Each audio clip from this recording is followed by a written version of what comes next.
Hubert Tancret, précis de théologie ascétique et mystique, suite, chapitre 2, nature de la vie chrétienne. La vie surnaturelle étant une participation à la vie de Dieu en vertu des mérites de Jésus-Christ, se définit parfois comme la vie de Dieu en nous ou la vie de Jésus en nous. Ces expressions sont justes si on a soin de bien les expliquer de manière à éviter toute trace de panthéisme. Nous n'avons pas en effet une vie identique à celle de Dieu ou de notre Seigneur, mais une similitude de cette vie, une participation finie, c'est-à-dire limitée, bien que réelle à cette vie.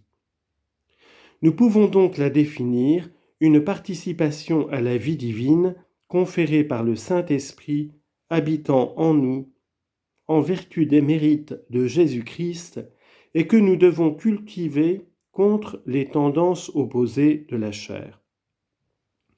On le voit donc, la vie surnaturelle est une vie où Dieu a le rôle principal et nous le rôle secondaire.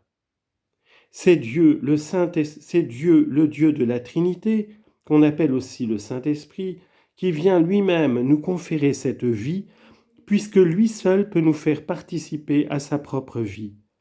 Il nous la communique en vertu des mérites de Jésus-Christ, qui est la cause méritoire, exemplaire et vitale de notre sanctification. Il est donc bien vrai que Dieu vit en nous, que Jésus vit en nous, mais notre vie spirituelle n'est pas identique à celle de Dieu ou à celle de notre Seigneur, elle en est distincte et n'est que semblable à l'une et à l'autre. Notre vie à nous consiste à utiliser les dons divins pour vivre en Dieu et pour Dieu, pour vivre en union avec Jésus et en l'imitant, et comme la triple concupiscence demeure en nous, nous ne pouvons vivre qu'à la condition de la combattre avec acharnement, comme par ailleurs Dieu nous a donné d'un organisme surnaturel, nous devons le faire croître par les actes méritoires et la fervente réception des sacrements. Tel est le sens de la définition que nous venons de donner. Le chapitre tout entier n'en sera que l'explication et le développement et nous permettra de tirer des conclusions pratiques sur la dévotion à la très sainte Trinité, la dévotion et l'union au Verbe incarné, et même la dévotion à la Sainte Vierge et aux saints qui découlent de leur rapport avec le Verbe incarné.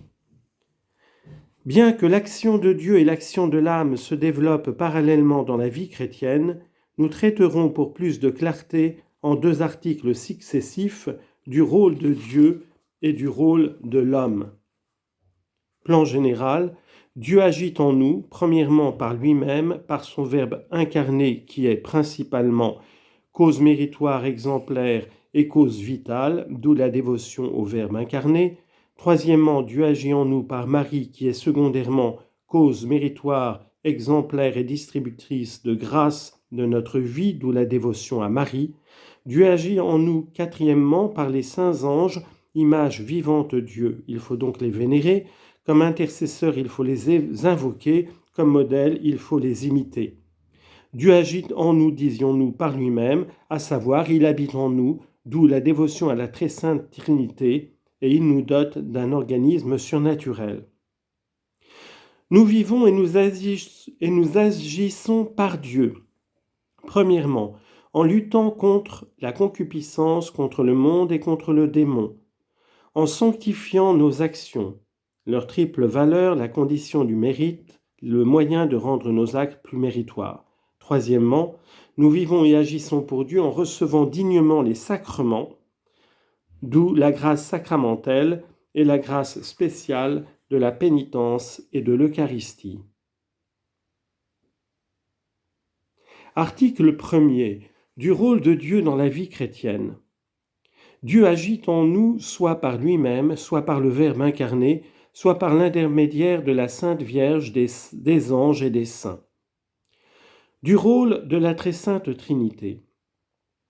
Le premier principe, la cause efficiente principale et la cause exemplaire de la vie surnaturelle en nous, n'est autre que la Sainte Trinité ou par appropriation le Saint-Esprit.